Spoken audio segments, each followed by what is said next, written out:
வணக்கம். நான் உங்கள் ஜெயா. இன்றைக்கி நம்ம இந்த வீடியோவில் ரஸ்கின் பாண்ட் எழுதின த விக்கெட் குரு, இது அவர் எழுதின ரீஜனல் டேல்ஸ் அண்ட் லெஜெண்ட்ஸ்லேருந்து எடுத்துக்கப்பட்டது. இதுவும் ஃபோக் லிட்ரேச்சரில் வர ஒரு கதை தான். வாங்க கதையை பார்க்கலாம்.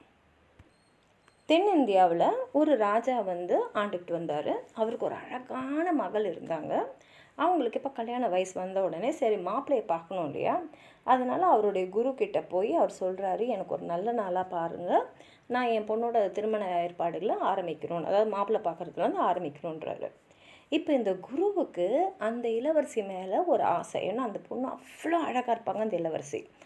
அதனால் அவர் என்ன சொல்கிறாருன்னா, இல்லை இது உங்கள் பொண்ணோட கல்யாணத்துக்கான சரியான நேரம் இல்லை, இப்போ நீங்கள் ஆரம்பிச்சிங்கன்னா அது உங்களுக்கும் சரி உங்கள் பொண்ணுக்கும் சரி ஒரு கெடுதலில் தான் போய் முடியும். நான் சொல்கிற மாதிரி செய்யுங்க. 36 வகையான நகைகளை அவங்களுக்கு அணிவிச்சு, இருக்கிறதுலே அருமையான ஒரு ஆடையை உடுத்தி, அவங்கள முழுசாக பூக்களாலும் வாசனை திரவியங்களாலையும் நல்லா அவங்கள ஃபுல்லாக மூடிட்டு அவங்கள எடுத்துன்னு போய் ஒரு பெரிய டப்பா மாதிரி பண்ணிவிட்டு அந்த டப்பாவை அப்படியே ஒரு பொட்டி மாதிரி, அந்த பொட்டியை அப்படியே கடலில் மிதக்க விட்டுடுங்க அப்படின்றாரு.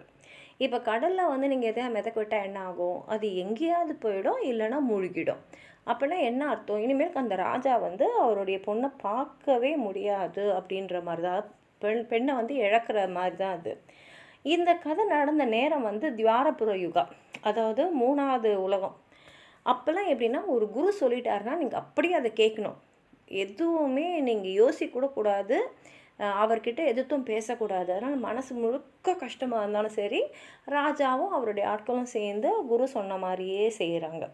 செஞ்சு அவர் பொண்ணை ஒரு பெரிய பொட்டியில் போட்டு கடலில் விட்டுடுறாங்க.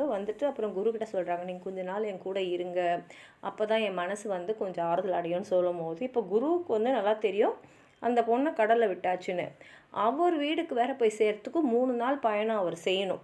அதனால் அவர் சொல்லிடுறார், இல்லை நான் உடனே போகணும், போய் நான் எனக்கு கொஞ்சம் முக்கியமான வேலைங்கள்லாம் இருக்குது, தியானம்லாம் செய்யணும், அதனால் நான் இப்போ விட வாங்கிக்கிறேன்னு சொல்லிவிட்டு அவர் வேகமாக அவருடைய வீட்டுக்கு போயிடுறாரு. போனவுடனே என்ன பண்ணுறாருன்னா, அவரோட வீட்டை திறந்து முழுசும் தங்கம், முத்து, பவளம், வெள்ளி எல்லாத்தையும் அப்படியே அந்த வீடு ஃபுல்லாக அப்படியே பரப்பி வைக்கிறாரு. அதாவது பெண்கள் பார்த்தோன்னே மயங்கக்கூடிய அளவுக்கு இருக்கக்கூடிய ஆடைகளெல்லாம் அப்படியே அந்த அரஃபு முழுக்க போட்டு வைக்கிறாரு. அவருக்கு 360 சிஷ்யங்க இருக்காங்க. அந்த 360 சிஷ்யங்களை கூப்பிட்டுட்டு சொல்கிறாரு, குழந்தைகளே, நீங்கள் போய் எல்லா இடத்துலையும் இந்த சமுத்திரத்தில் தேடுங்க. யார் கண்ணிலையாவது ஒரு பெரிய பொட்டி வரதை பார்த்தீங்கன்னா அந்த பொட்டியை அப்படியே எடுத்துன்னு வாங்க, அந்த பொட்டி மிதந்துனே வரும், எடுத்துன்னு வந்துடுங்க. இங்கே என்கிட்ட கொடுத்துட்டு அப்புறம் நான் திருப்பி சொல்லும் போது தான் நீங்கள் எல்லாரும் என்னை பார்க்கணும், அது வரைக்கும் யாரும் என்கிட்ட வரக்கூடாது அப்படின்னு சொல்லி அனுப்பிச்சிடுறாரு. இப்போ குரு சொன்னால் நம்ம எதுவும் தட்டக்கூடாது இல்லையா, அதனால் எல்லாருமே உடனே 360 பேரும் 360 வழியில் வேறு திசையில் போய் தேடுறதுக்கு போயிடுறாங்க. இதே நேரத்தில் என்ன ஆகிடுதுன்னா, இந்த ராஜாவுக்கு பக்கத்து ஊரில் இருக்கிற ராஜா வேட்டைக்கு வரார். வேட்டைக்கு வர நேரத்தில் அப்புறம் கடற்கரையில் தான் வராரு. ஒரு கரடியை பார்த்துறாரு. கரடியை பார்த்த உடனே அது மேலே அம்பை விட்டுறாரு.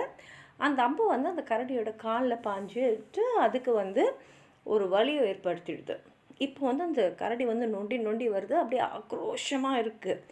யார் கையில் கிடச்சாலும் அவங்கள விட கிழிச்சி சாவடிச்சிடும் போல் இருந்தது. அதனால் அந்த ராஜா என்ன பண்ணுறாரு, என்ன செய்யுதுன்னு யோசிச்சுட்டு கடலில் பார்க்கும்போது அவங்க ஒரு பெரிய பொட்டி மிதந்து வந்துனே இருக்குது. இப்போ இந்த ராஜா ஒரு இளம் வயதில் இருக்கக்கூடிய ஒருத்தர், அழகானவர், வீரமானவர், அது மாத்திரம் இல்லாமல் திறமையாக சமுத்திரத்துலேயே நீச்சல் அடிக்கக்கூடிய திறமைசாலி.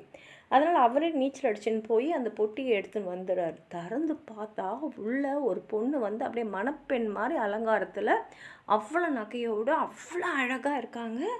அவருக்கு அவரோட கண்ணை அவரால் எடுக்கவே முடியல. ஆனால் அங்கே அடிப்பட்ட கரடி அங்கே இருக்கு இல்லையா, அதனால் அந்த கரடியை அப்படியே பிடிச்சி அந்த பொட்டிக்குள்ளே அவர் திரும்பி போட்டு அந்த பொட்டியை மூடிடுறாரு. அந்த பொட்டியோட அமைப்பு எப்படி இருக்குன்னா, உள்ளே இருக்கிறவங்களால திறந்துன்னு வெளியில் வர முடியாது, வெளியிலேருந்து யாராவது திறந்தால் தான் உள்ளே இருக்கிறவங்க வெளியில் வர முடியும். அதனால் இந்த கரடியால் யாருக்கும் ஆபத்து இல்லைன்னு சொல்லிட்டு அந்த கரடியை தூக்கின்னு போய் அந்த கடலில் போட்டுட்டு வந்துடுறாரு. ரொம்ப சந்தோஷம் அவருக்கு, இவ்வளோ அழகான பொண்ணை நம்ம பார்த்துட்டோமேன்னு சொல்லிட்டு அந்த பொண்ணை வீட்டுக்கு அழைச்சின்னு வரப்படுறாரு. பொண்ணுக்கும் ரொம்ப சந்தோஷம். ஏன்னா இந்த பொட்டியை தர நம்ம எங்கே போகிறோம், கடலில் மூழ்கிடுவோமா, இல்லை எங்கேயா போய் மாட்டிப்போமா, என்ன ஏதுன்னு தெரியாமல் வந்துட்டு இருந்தவருக்கு இவ்வளோ ஒரு அருமையான கம்பீரமான ஒரு ஆண்மகன் அவங்கள வந்து பொட்டியை திறந்தது அவங்களுக்கு ரொம்ப சந்தோஷம். போன உடனே அவர் கேட்குறாரு, என்ன திருமணம் பண்ணிக்கிறியான்னு. அவங்க உடனே சரின்னு சொல்லிடுறாங்க. 2 பேருக்கும் ஆடம்பரமாக திருமணம் நடக்குது. இப்போ இங்கே என்ன ஆகிடுதுன்னா, இந்த குருவோடைய சிஷ்யர்கள்லாம் பொட்டியை தேடிக்கிட்டே போகிறாங்களே, அதில் ஒருத்தங்க கண்ணுக்கு இந்த பொட்டி பார்த்துடுறாங்க. உடனே அவர் அந்த பொட்டியை எடுத்துன்னு போயிட்டு குரு கிட்ட போய் சமர்ப்பிக்கிறாரு. அவர் வந்து குரு சொல்லிடுறார், சரி இத்தோட நீ போயிடு, நான் கூப்பிடும் போது தான் நீங்கள் எல்லோரும் வரணுன்னொடனே அவரும் போயிடுறாரு. இந்த குரு என்ன பண்ணுறாரு, ரொம்ப சந்தோஷம் கடகடன்னு சொல்லிட்டு நல்லா இனிப்பெல்லாம் தயார் பண்ணுறாரு, பழங்கள்லாம் கொண்டு வராரு, பூக்கள்லாம் கொண்டு வராரு, வாசனை திரவம்லாம் கொண்டு வராரு. அதுக்கப்புறம் அந்த வீட்டுக்குள்ளே இருக்கிற ஜன்னல் கதவு எல்லாத்தையும் சாத்திடுறாரு. அவரால் வந்து அவரோட ஆசையை அடக்கவே முடியல. எப்படா பொட்டியை திறப்போம், எப்படா இளவரசியை பார்ப்போம் அப்படின்ற பரபரப்புலேயே இருக்கார். ஆனால் பொட்டியை திறந்த உடனே வெளியில் வர்றது இந்த அடிப்பட்ட கரடி. அது அவ்வளோ கோவத்தில் இருக்குது. அதாவது மனிதர்களே மேலே எல்லார் மேலேயும் அப்படி ஒரு கோவம். ஏன்னா அது பசியோடையும் இருக்குது, அடிப்பட்டும் இருக்குது, அடைக்கப்பட்டும் இருக்குது. அது வெளியில் வந்த அதே நிமிஷத்தில் அந்த குருவை பிடிச்சி அவரை வந்து அவர் தொண்டையை கிழித்து அவரை வந்து சாவடிகள் நிலைமைக்கு எடுத்துன்னு போயிடுது.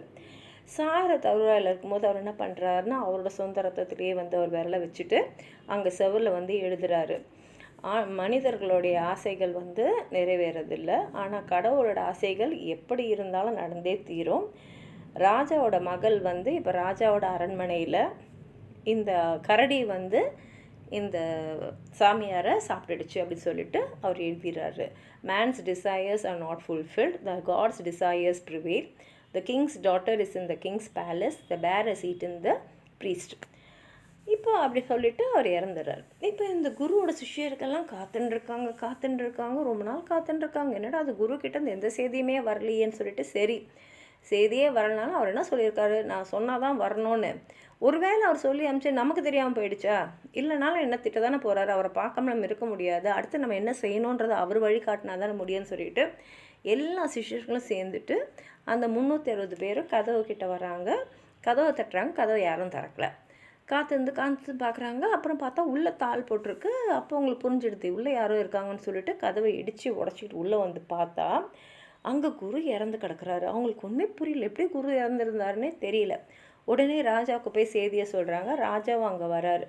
வந்த உடனே அவர் கூட வந்தவங்களாம் இந்த செவரில் எழுதியிருந்ததை படித்து பார்த்துட்டு அதை மொழிபெயர்த்து சொல்கிறாங்க. அப்போ தான் ஒரு ஸ்காலர் சொல்கிறாரு, அங்கே ஒரு பெரிய காவா இருக்குது தண்ணியெல்லாம் போகிறதுக்கு.